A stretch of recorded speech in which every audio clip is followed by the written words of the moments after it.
మరి పురుషోత్తముడు అతని ప్రాప్తి. పురుషుడు అంటే ఎవరు, అందులో ఉత్తముడు ఎవరు? పురుషుడు అంటే మనకు తెలిసింది ఏమిటంటే గడ్డాలు మీసాలు ఉంటే పురుషుడు. ఇది లోక వ్యవహారం. ఇవి లేని వాళ్ళు స్త్రీ. కానీ ఆధ్యాత్మిక శాస్త్ర ప్రకారంగా పురుషుడు అంటే ఆత్మ. ఆడ మగ తేడా లేకుండా అందరికీ సమానంగా ఉన్న ఆత్మకు పురుషుడు అని పేరు. ఎందుకు పురుషుడు అని ఆత్మను పిలుస్తారు అంటే పురి శయన పురుష, ఈ శరీరంలో ఆశ్రయించుకొని నిద్రించి ఉంటాడు. ఆత్మ విడిగా ఉంటే మనం కనుక్కోలేము. శరీరంలో చేరినప్పుడే ఆత్మకు ఆ శరీరానికి చైతన్యం వస్తుంది. కాబట్టి మనం ఆ ఆత్మను పురుషుడు అంటాం. శరీరం వదిలిపెట్టాక ఆత్మ ఎక్కడ పోతుంది అంటే ఎక్కడో తిరుగుతూ ఉంటుంది కర్మను బట్టి. అప్పుడు ఆత్మ ఏమీ చెయ్యలేదు, చూడలేము, తెలుసుకోలేము. శరీరం ధరించినప్పుడే తెలుసుకుంటాం. ఆ శరీరాన్ని ఆశ్రయించుకొని ఉంటుంది కాబట్టి పురుషుడు అని ఆత్మకు పేరు. ఆత్మ కంటే జీవాత్మ. ఇంకో పురుషుడు ఉన్నాడు. ఈ పురుషుడు అంటే ఇప్పుడు మనమంతరం పురుషులే, ఆడవాళ్ళు కూడా పురుషులే. ఇక్కడ ఆత్మ ప్రకారం చూస్తే మగవాళ్ళు పురుషులే, ఆడవాళ్ళు కూడా పురుషులే ఆత్మ దృష్ట్యా. ఇక లౌకిక వ్యవహార దృష్ట్యా పురుషులు అంటే వేరు, స్త్రీలు అంటే వేరు. మరి ఇంకొక పురుషుడు ఎవరు అంటే పరమాత్మ. పరమాత్మ ఈ బ్రహ్మాండం అనే శరీరంలో కొలువై ఉన్నాడు కాబట్టి పరమాత్మకు కూడా పురుషుడు అని పేరు. పురుషుడు అంటే ఆ పురుషుడు ఈ పురుషుల్లో తేడా ఏమిటంటే ఈ పురుషుడేమో జీవాత్మ, ఆ పురుషుడు పురుషోత్తముడు. అంటే అన్ని పురుషుల్లో అన్ని ఆత్మల్లోకెల్లా ఉత్తమమైన ఆత్మ కాబట్టి పరమాత్మకు పురుషోత్తముడు అని పేరు. ఇక మనుషుల్లో కూడా ఎవరైనా ఉత్తమోత్తములు ఉంటే, మనుషుల్లో గొప్పవాళ్ళు ఉంటే వాళ్ళని కూడా పురుషోత్తముడు అంటారు. అంటే మగవాళ్ళ లోపల గొప్ప పనులు చేసిన వాళ్ళని పురుషోత్తముడు అంటారు. ఇది ఒక వ్యవహారం. ఇక ఆధ్యాత్మిక వ్యవహారంలో పురుషోత్తముడు అంటే పరమాత్మ మాత్రమే. అందుకే ఈ అధ్యాయం లోపల స్పష్టంగా 2 శ్లోకాలు చెప్తున్నాయి మనకి. 16వ శ్లోకం, 17వ శ్లోకం. గావిమౌ పురుషౌ లోకే క్షరశ్చాక్షర ఏవ చ క్షరః సర్వాణి భూతాని కూటస్థోక్షర ఉచ్యతే. దీనికి మరి ద్వైతము, అద్వైతము, విశిష్టాద్వైతము, ద్వైతాద్వైతము, శుద్ధాద్వైతం అని ఒక్కొక్కరు ఒక్కొక్క అర్థం రాసి పెట్టారండి. భగవద్గీతకు వేల రకాల భాష్యాలు ఉన్నాయి. ఏది కరెక్ట్ అంటే ఇంకా అది ఎవరికి తోచింది అదే కరెక్ట్ అనుకుంటారు. మరి ఇక్కడ ఇద్దరు పురుషులు ఉన్నారు. క్షర పురుషుడు, అక్షర పురుషుడు అని చెప్తాం. క్షర పురుషుడు, అక్షర పురుషుడు. క్షర పురుషుడు ఎవరంటే సర్వాణి భూతాని. ఈ సర్వాణి భూతాని అంటే సమస్త ప్రాణులు అనే అర్థం వస్తుంది.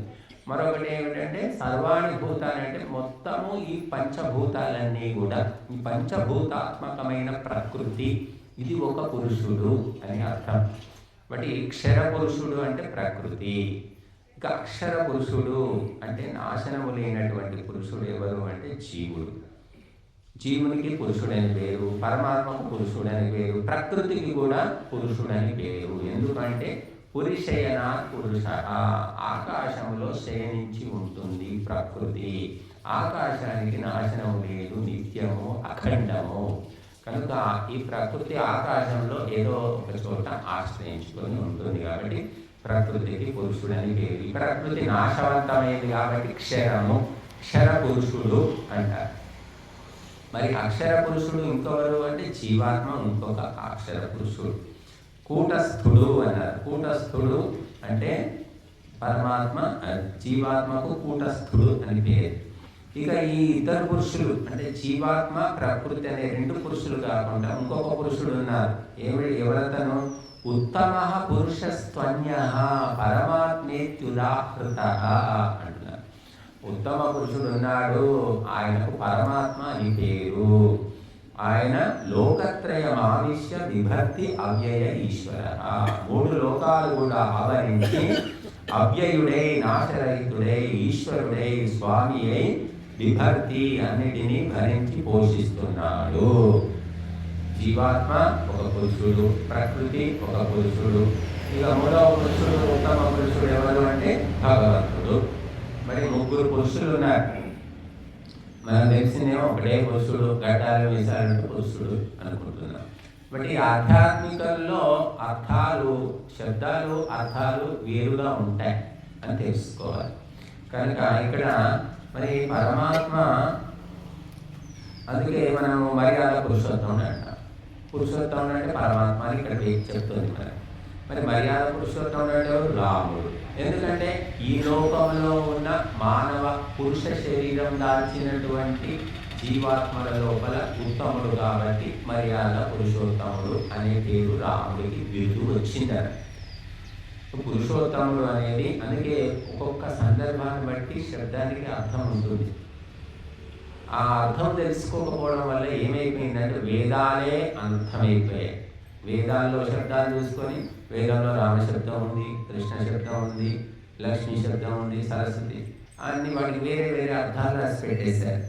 కాబట్టి అశ్వం అంటే అందరికీ తెలుసు, గుర్రం అంటారు. అశ్వం అంటే ఏమిటి? గుర్రం.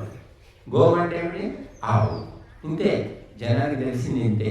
మరి ఆవు, గోవు అనే శబ్దానికి ఎన్నో అర్థాలు, 70-80 అర్థాలు ఉన్నాయి. అశ్వం అనే శబ్దానికి 70-80 అర్థాలు ఉన్నాయి. మీకు తెలిసిన అర్థం ఏంటంటే గుర్రం అంట. అశ్వమేధం అంటే గుర్రాన్ని చంపి హోమంలో వేయాలి. ఇది ఈ అర్థం చేసుకున్న బ్రాహ్మణులు, అంటే బ్రాహ్మణులు అంటే బుద్ధిభ్రష్టులైన బ్రాహ్మణులు. అందుకని యజ్ఞయాగాలన్నీ కూడా నశించిపోయాయి. పశువులను చంపడం, హోమంలో వేయడం. ఎందుకంటే వాడి బుద్ధి, తపస్సు లేదు, దీక్ష లేదు, వ్రతం లేదు. నీకు వేదం ఏమర్థం అవుతుంది? అరటి పండు వచ్చినట్టు చెప్తే కూడా అర్థం కాదు. ఎప్పటిదాకా లోపల శుద్ధి కాదో, బుద్ధి శుద్ధి కాదో, నువ్వు ఎన్ని రకాల ఉదాహరణలు చెప్పినా విన్నట్టే ఉంటుంది, కానీ ఎత్తికెక్కదు. ఎందుకంటే ఆహార దోషం, సంస్కార దోషం, వ్యవహార దోషం, సంకల్ప దోషం అన్నీ ఉన్నాయి. ఇవి శుద్ధి కావాలి. అయితే లోపల ఆంతరిక శుద్ధి కావాలి, అప్పుడే నెత్తికెక్కుతుంది. కనుక ఉత్తమ పురుషుడు పరమాత్మ, పురుషోత్తముడు పరమాత్మ. ఆధ్యాత్మిక సందర్భంలో క్లేశ కర్మ విపాకాశయైరపరామృష్ట పురుష విశేష ఈశ్వర అని యోగదర్శనం చెప్తుంది. కనుక క్లేశములు లేవు, కర్మలు లేవు, విపాకములు లేవు, ఆశయాలు లేవు, ఏవీ లేనటువంటి పురుష విశేష, పురుషుల లోపల కూడా విశిష్టమైన పురుషుడు ఎవరు అంటే పరమాత్మ అని యోగదర్శనం చెప్తుంది. జీవాత్మనే పరమాత్మ అంటారు. చాలా మందికి ఇప్పటికీ అదే పైత్యం ఉంది. చూడండి, అద్వైతం అంటారు. అద్వైతం అంటే ఏంటి? జీవుడే దేవుడు, జీవుడే దేవుడయ్యాడు, దేవుడే జీవుడయ్యాడు. జీవుడు వేరు, దేవుడు వేరు కాదు అని చెప్తారు. జీవో దేవ సనాతన అంటారు. ఇది అద్వైతం అంటారు. జీవుడే దేవుడు, అహం బ్రహ్మాస్మి, నేనే బ్రహ్మను. అద్వైతం శంకరాచార్యుల వారు చెప్పారు.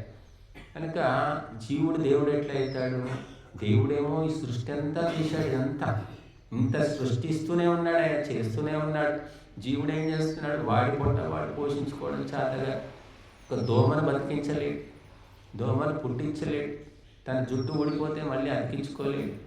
ఆ జీవుడు దేవుడు ఎట్లా అవుతాడు? కాడు. జీవుడు దేవుడే, దేవుడు దేవుడే అని తర్వాత వచ్చిన వాళ్ళు చెప్పారు. రామానుజాచార్యులు, భద్వాచార్యులు, మరి నింబార్కాచార్యులు, ఆచార్యులంతా కూడా వాళ్ళు కొత్త కొత్త సిద్ధాంతాలు చెప్పారు. మహర్షి దయానందుడు వచ్చాడు, త్రైత సిద్ధాంతం అన్నాడు. జీవాత్మ వేరు, పరమాత్మ వేరు, ప్రకృతి వేరు, మూడికి సంబంధం ఏమీ లేదు, మూడు దేనికి కారణ కార్యాలు కావు అని చెప్పారు. బట్ ఇదంతా ఆధ్యాత్మిక సిద్ధాంత చర్చ అంటారు. ఇది అర్థం కావాలి అంటే బుద్ధిశుద్ధి చేసుకుంటే అర్థమవుతుంది. కనుక ఇదే ఒక లక్ష్యంగా పెట్టుకుంటే అర్థమవుతుంది, అర్థం కాని ఏమీ లేదు. ఇంకా పరమాత్మ ఉత్తమ పురుషుడు, మొత్తము వ్యాపించి ఉన్నాడు. భగవద్గీతలో అనేక చోట్ల మనం విన్నాం, భగవంతుడు అంతటా ఉన్నాడు, కింద మీద పైన లోపల పక్కల అంతటా ఉన్నాడు, లేని ప్రదేశమే లేదు. కానీ జీవుడు అంతటా ఉన్నాడా? ఇప్పుడు రాజేంద్ర ఒక జీవి, భార్యను ఒక జీవి ఒక శరీరంలో బంధించబడి ఉన్నారు. ఆ శరీరంలో జీవి పోయిందంటే గోవింద. కానీ భగవంతుడు మొత్తము బ్రహ్మాండంలో నిండి ఉన్నాడు. ఉత్తమ పురుషుడు, పురుషోత్తముడు. భగవంతుడు పోయే ప్రశ్న ఎక్కడికి పోతాడు? భగవంతుడు లేని ప్రదేశమే లేదు. ఇంకా ఎక్కడి నుంచి ఎక్కడికి వస్తాడు, ఎక్కడి నుంచి ఎక్కడికి పోతాడు? అంతటా సంతు లేకుండా వ్యాపించి నిండిపోయి ఉన్నాడు భగవంతుడు. ఎక్కడికి వస్తాడు, ఎక్కడికి పోతాడు? వదిలించుకున్నా వదిలించుకోలేము మనం. అది భగవంతుడి యొక్క తత్వం.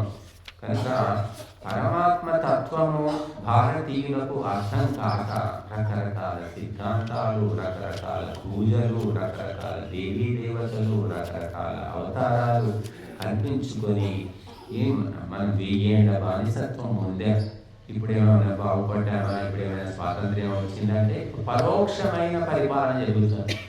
పేరుకు స్వాతంత్ర్యం అంతే.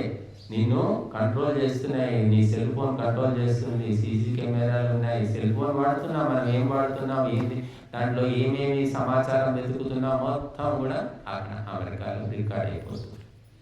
మనం ఏ బ్యాంకులో ఎంత ఉంది అన్నీ కూడా వాడికి తెలిసిపోతాయి. సెల్ ఫోన్ వల్ల అది సౌకర్యం. మనతో పాటు వేరే వాళ్ళు, చైనా వాళ్ళు కూడా అన్ని తెలుసుకుంటున్నారు మన దేశంలో ఏం జరుగుతుంది అన్నీ కూడా. కాబట్టి టెక్నాలజీ రావడం వల్ల బానిసత్వం ఇంకా పెరిగిపోయింది. తగ్గిపోయింది అనుకుంటున్నారు, తగ్గిపోలేదు మా, ఇంకా పెరిగిపోయింది. యంత్రాలు చివరికి ఏమైంది, పేపర్లలో చదువుతూనే ఉన్నారు. అమ్మాయిల హాస్టళ్లలో సీక్రెట్ కెమెరాలు పెట్టి అమ్మాయిలు అన్నీ కూడా అశ్లీలంగా చిత్రీకరిస్తున్నారు. అది తెలుసుకొని హర్తాలు చేస్తున్నారు, ధర్నాలు చేస్తున్నారు అమ్మాయిలు హాస్టల్స్. పేపర్లలో చదువుతున్నాం మనం. టెక్నాలజీ కోపం వస్తుంది అన్నమాట. అంటే మనిషికి నీతి నియమం అనేది లేనప్పుడు టెక్నాలజీ ఏమీ చేయలేదు, కంప్యూటర్ ఏమీ చేయలేదు, ఎవరు ఏమీ చేయలేదు, ప్రభుత్వం కూడా ఏమీ చేయలేదు. నీతి నియమాలు ఎందుకు లేవు అంటే ఆధ్యాత్మికత లేదు, నైతిక పాఠాలు లేవు, సామాజిక ఉన్నతి లేదు. ఏముంది అసలు చెప్పండి? చిన్నప్పుడు జరిగిన ఆధ్యాత్మిక నైతిక పాఠాలు ఈనాడు ఉన్నాయి? ఈనాడు పాఠాల్లో ఏమున్నాయి? మార్కులు, ర్యాంకులు తప్ప ఎవరికి ఒక్క పద్యము రాదు, ఒక శ్లోకము రాదు, ఒక సూత్రము రాదు, ఒక మంత్రము రాదు, ఒక నీతి వాక్యము రాదు, ఏది రాదు, చెప్పేవాడు కూడా లేదు. బట్ ఇది పతనం అన్నమాట, పతనం వైపు వెళ్ళిపోతూ ఉన్నాం. ఇంకా ఇక్కడ మనము ఉత్తమ పురుషుడు పరమాత్మ. ఆ పరమాత్మకు జన్మ లేదు, మరణము లేదు, భార్య లేదు, పిల్లలు లేదు, అన్నిటినీ అంటించుకోకుండా ఈ ప్రపంచాన్ని నడిపిస్తున్నాడు. పరమాత్మ భర్త, అయితే భార్య ఎవరంటే ప్రకృతి అని చెప్పారు. కనుక ప్రకృతి భార్య, పరమాత్మ పతి, పరమపతి. కనుక సంతానం, జీవులంతా ఏమిటంటే సంతానము. అందుకే భగవంతుడు ఎవరికి తండ్రి అంటే అందరికీ తండ్రి, ప్రకృతి ఎవరికి తల్లి అంటే అందరికీ తల్లి. కానీ మనకు వ్యక్తిగతమైన తల్లిదండ్రులు ఉంటారు, వాళ్ళు సీమితం, పరిమితం అన్నమాట. చాలామంది అంతటికీ ఆగిపోతారు. అమ్మ నాన్న, అమ్మ నాన్న అంటే వీళ్ళే, నాకు జన్మనిచ్చిన వీళ్ళే. ఆ జన్మనిచ్చిన వాళ్ళు కేవలం నిమిత్తం మాత్రమే అని తెలుసుకోవడమే ఆధ్యాత్మిక. ఈ జన్మ ఎవరిచ్చారంటే మా తల్లి, మా తండ్రి అనుకుంటా. మరి తల్లి మళ్ళీ నీకు వేలిపోతే వేలిస్తుందా, కాలిపోతే కాలిస్తుందా? ఆమెనే కదా నేను జన్మనిచ్చింది. మరి ఆమె కంపెనీలోనే తయారయ్యావు కదా. మరి ఏ కంపెనీ వస్తువు వాడుకొని చెడిపోతే ఆ కంపెనీ వాడు అన్ని పార్ట్స్ ఇస్తాడు, మరి ఇస్తాడు కదా. మిక్సీ పాడైపోయిందంటే మిక్సీ కంపెనీ వాడు దానికి మళ్ళీ పార్ట్స్ ఇస్తాడు.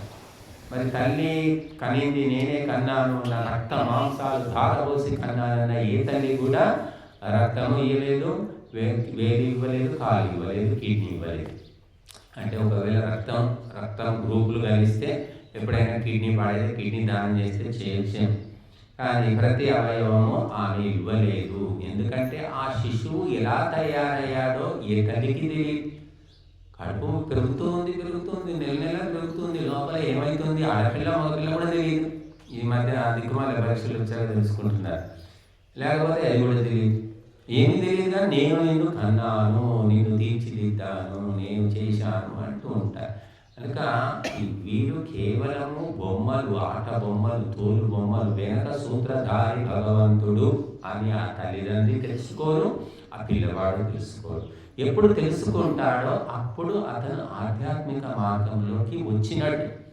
వీళ్ళే తల్లిదండ్రులు అని అనుకోవడం ఏంటంటే వాళ్ళు పరిమితమైన తల్లిదండ్రులు.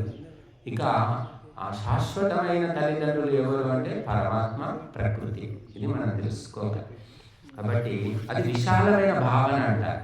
ఇంకా విశాలం అంటే తల్లిదండ్రి అంటే ఎవరైనా మహిళా మనులు కనబడితే అమ్మగారు దండమ్మ అని ఒక మర్యాద అనమాట. ఒక తల్లిలాగా అందరినీ చూస్తే అది ఒక విశాల దృష్టి.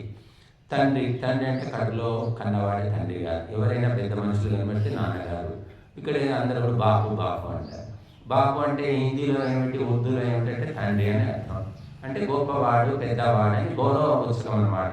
అంటే కడుపులో పుడితేనే తల్లి అని పిలవాలని లేదు, కడుపులో పెంచితేనే తండ్రి అని పిలవాలని లేదు. అది భావన, ఒక ఉదాత్తమైన విశాలమైన భావన. కనుక భగవంతుడు మనకు లోతుకెళ్ళిపోతే భగవంతుడే తల్లి, తండ్రి, ప్రకృతి రెండే మిగిలే.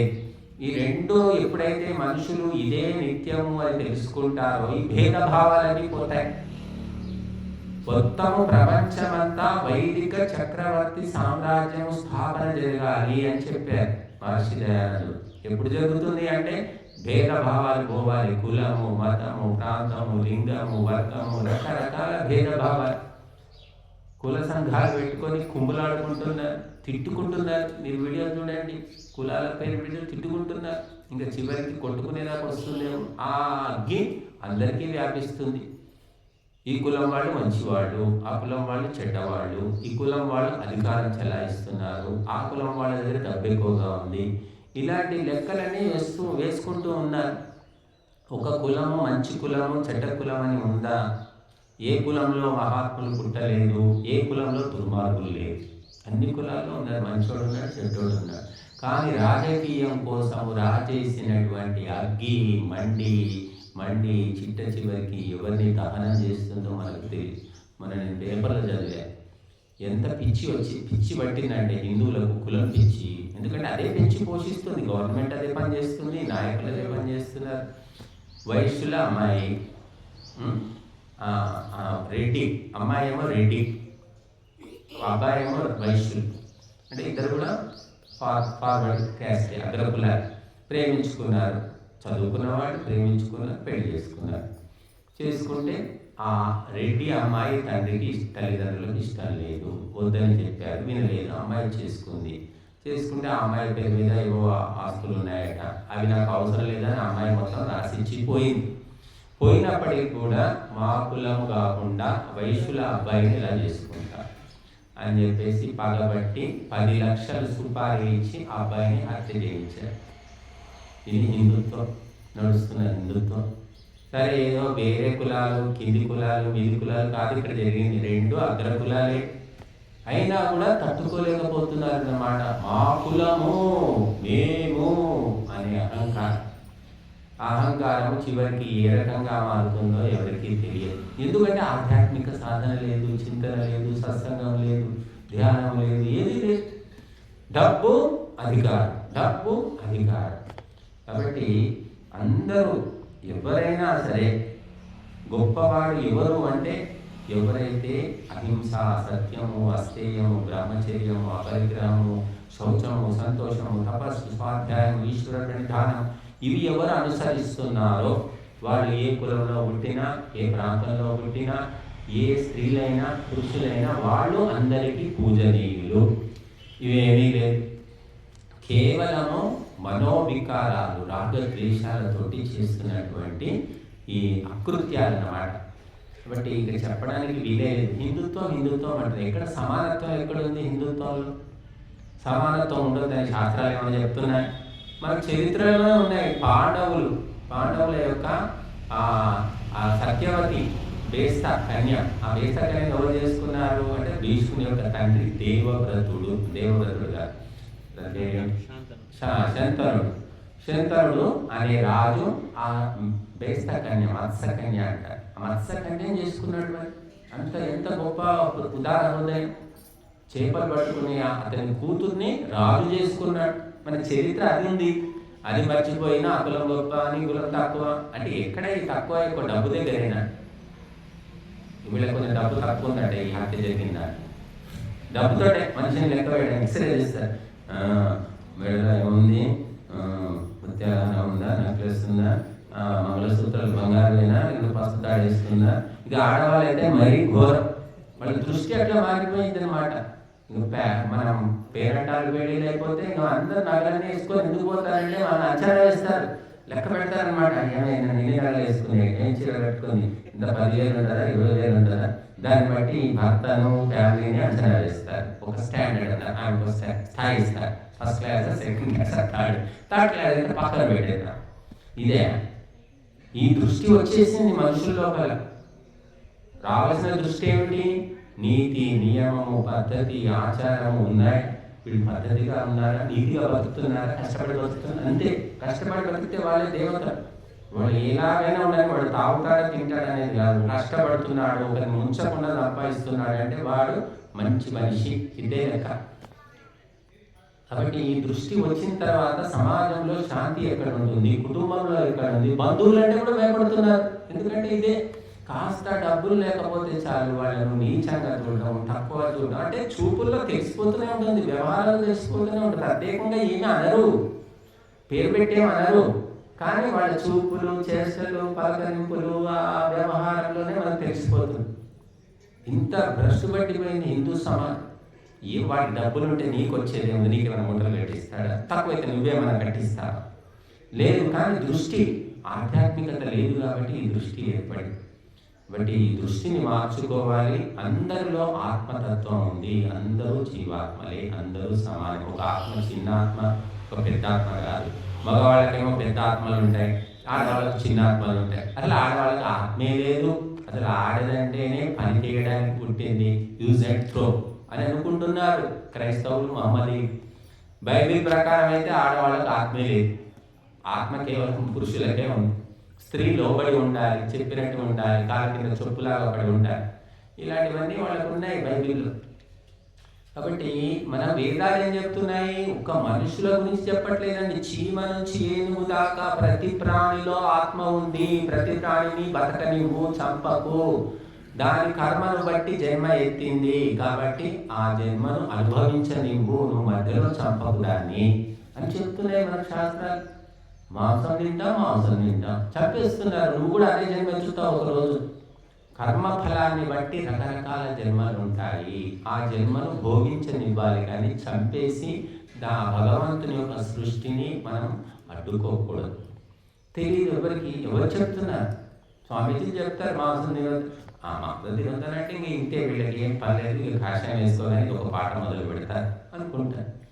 ఇంతమంది చెప్తున్నారు స్వామీజీలు, ఒక్కరు కాదు, ఇద్దరు కాదు. మీరు మొత్తము హిందూ సమాజంలో స్వామీజీలు మాంసం తినండి తినండి అని చెప్పేవాళ్ళు మీకు 1,00,000 కూడా దొరకదు. ఇంతమంది తినకండి, మానేయండి, మొట్టమొదటి చెప్పేది అదే వాళ్ళు దీక్ష. ఎంతమంది మారారు? 100కు ఒక్కరు కూడా మారారు మనకు తెలియదు. ఏ ఫంక్షన్కు పోయినా పిక్కు తినడం. పండుగలు వస్తే అదే, మొక్కుబడులు అవి, జాతరలు అయితే అవి, ప్రతి దాంట్లో మాంసాహారమే. మరి స్వామీజీలు చెప్పి, స్వామీజీ వాళ్ళకి ఏం తెలుస్తుందండి, వాళ్ళు ఏదో చెప్తారు, వాళ్ళు చెప్పినట్టు నడిస్తే సంసారాలు నడుస్తాయి. ఇలా ఆలోచించుకుంటారు, ఇలా మాట్లాడుకుంటూ ఉంటారు. కానీ స్వామీజీలు సొంతంగా ఏం చెప్పట్లేదని ధర్మ గ్రంథాలని ఏకకంఠంతో ఘోషిస్తున్నాయి. నువ్వు మాంసాహారం తింటున్నావు, నీ మాంసం కూడా అనేక జన్మలు ఎత్తి ఇతరులకు మాంసాన్ని ఇవ్వవలసి ఉంటుంది. నిన్ను కూడా క్రూరంగా చంపి తింటా, తప్పదన్నమాట. మనం ఏది చేస్తే, ఏ విత్తనం వేస్తే ఆ చెట్టేమో వస్తుంది. వేప విత్తనానికి మామిడి పళ్ళు కాయవు. అది తెలుసుకోవడం లేదు, బుద్ధిని పదులు పెట్టట్లేదు. క్రైస్తవ మహమ్మదీయ మతాల ప్రభావం ఎంత పెరిగిపోయిందంటే, వాళ్ళు మాంసాహారం తింటారంటే మన వాళ్ళని తక్కువ ఉన్నారు, వాళ్ళు మన వాళ్ళు తింటున్నారు. వాళ్ళకు మనకి ఎక్కడ ఉంది తేడా? వాళ్ళు గొడ్డు మాంసం తింటారు, మనం తినము, మనం మంచివాళ్ళం, మేక మాంసమే తింటాము, కోడి మాంసమే తింటాము, కాబట్టి మనం మంచివాళ్ళం. గొడ్డు మాంసం తింటే రాక్షసులు. ఇది మన లాస్ట్ చేసిన నిర్ణయం. గుడ్డు మాంసం తినకూడదు, మేక మాంసం తిను, కోడి మాంసం తినని ఏదైనా భగవద్గీతలో ఉందా, వేదంలో ఉందా, ఉపనిషత్తుల్లో ఎక్కడ ఉంది చెప్పండి? ధర్మ గ్రంథాలు ఎక్కడ లేదు. నీ చిన్న మెదడుతోటి నువ్వు కల్పించుకున్న నియమం అది.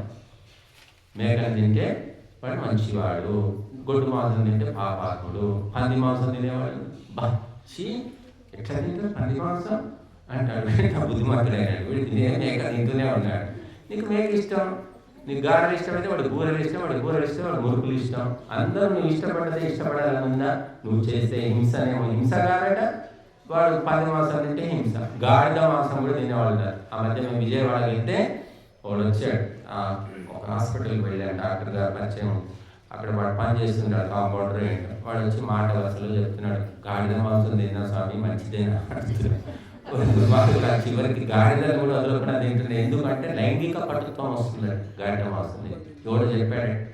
ఇలాగ రకరకాల ఉడుమ మాంసం తినేవాళ్ళు ఉన్నారు. ఇది తింటే అది పోతుంది, ఆరోగ్యం పోతుంది, ఈ బలం వస్తుంది అని చెప్పి అన్ని జీవులను చంపుకు తినడమే పని. ఎంత ఘోరంగా జరుగుతుందంటే ప్రభుత్వాలు దగ్గరుండి చేయిస్తున్నాయి, మనుషులు కాదు, ప్రభుత్వాలే. ప్రభుత్వము ప్రజలను సన్మానాల్లో పెట్టాలి అని ప్రభుత్వమే చేతులు ఎత్తేసింది. చేపల చెరువులు పెట్టుకోండి, రొయ్యల చెరువులు పెట్టుకోండి, ఇంకా నత్తల చెరువులు, పీతల చెరువులు అన్నీ పెట్టుకోండి, కోళ్ళ ఫారాలు తెచ్చుకోండి. జంతు హింసను సామూహికంగా ప్రభుత్వాలు ప్రోత్సహించడము ఈ స్వతంత్ర భారతంలో ఉంది తప్ప మన దేశ చరిత్రలో ఎక్కడ కూడా లేదు. ఎక్కడ ఎంత భ్రష్ట రాజు కూడా దగ్గరుండి ఇలాగ జంతువులను సామూహికంగా పెంచేలా చేసి చంపుకొని తినమని చెప్పలేదు. నవాబులు కూడా చెప్పలేదు, సుల్తాన్లు కూడా చేయలేదు ఆ పని. కానీ మన స్వతంత్ర భారత నాయకులు, పార్టీలు, ప్రభుత్వాలు చేయిస్తున్నాయి. సామూహిక హింసకు ఫలితము సామూహిక మరణాలు అని చెప్పారు. కాబట్టి మనం ఒక సూది తీసుకొని గుచ్చితే అమ్మో అమ్మో అంటారు. స్వామీజీ, నేను స్వామీజీని మీకు ఆశీర్వాదం ఇచ్చేటప్పుడు సూదితోటి కొద్దిగా గుచ్చుతానమ్మా, తర్వాత ఆశీర్వాదం, నీ ఆశీర్వాదం పాడు కానీ ఆశీర్వాదం వద్ద ఏమో. సూదితో ఎందుకు గుచ్చుతాం? మేము ఏ పాపం చేసినాం? ఎంత నొప్పి ఉంటుంది మీకు తెలియదా? మీరు ఎన్ని ఉపన్యాసాలు ఇస్తాం, సూదితో వస్తే నొప్పి ఉంటుందా? ఉంటుంది, ఎందుకు? మరి మేకను కోస్తే, కోడిని కోస్తే నొప్పి వాటికి లేదా? అవి తప్పించుకోవాలని ప్రయత్నం చేయడం లేదా? అవి కోస్తూ ఉంటే తప్పించుకొని ఎగురుతూ ఉంటాయి. పాపం మెడ కోసి సగం పోయగానే తప్పించుకొని ఆ సగం మెడ తగినటువంటి కోడి కింద మీద ఎగురుతూ ఉంటుంది. చూశారు ఎప్పుడే? ఎవరికి దయ లేదు, దాక్షిణ్యం ఎగురుతూ ఉంటుంది. అది ఒక సంతోషం, వినోదం. పట్టుకోరా నిన్ను కూడా అట్లాగే పట్టుకొని వెంట పడి కత్తులతోటి పొడిచి చంపుతారు. చదవట్లేదు వార్త? పొడిచి నడి బజార్లో నలుగురు చేరి ఎందుకు చంపుతున్నారంటే కర్మల ఫలితము. నువ్వు చేసుకున్నావు అటువంటి కర్మలు. అహింస. అందుకే మొట్టమొదటి ఏం చెప్పారు? భగవద్గీత కానీ ఏ గ్రంథం? అహింస తర్వాతనే మీకు పర్మిషన్ ఉంటుంది, ఎంట్రన్స్ టెస్ట్. అహింస పాటిస్తేనే నువ్వు ఆధ్యాత్మిక గడుప దాటి లోపలికి రాగలుగుతావు. అహింస లేదనుకో, పో బయట రోడ్డు మీద ఉండు. నీకు ఆధ్యాత్మికత ముసుగు మాత్రమే, ఒక సాకు మాత్రమే. నిజమైనటువంటి ఆధ్యాత్మిక మార్గంలో నువ్వు రానంటే బట్టి మొట్టమొదలు అహింస పాటించండి అని మనకు ధర్మ గ్రంథాలు చెప్తున్నాయి. కాబట్టి ఈరోజు మనకు వేరే కార్యక్రమం ఉంది. మనకు నిర్మల్ నుంచి మన శ్రీకాంత్ పురోహితుడు, ధార్మిక ప్రచారకులు మరి ఇచ్చేశారు. కొంత సమయం వారు కూడా మీకు సత్సంగం చేస్తారు. తర్వాత అందరూ కూడా భోజనం స్వీకరించి వెళ్ళాలి. మళ్ళీ సాయంత్రం యథావిధిగా కార్యక్రమం ఉంటుంది. అందరికీ ధన్యవాదాలు.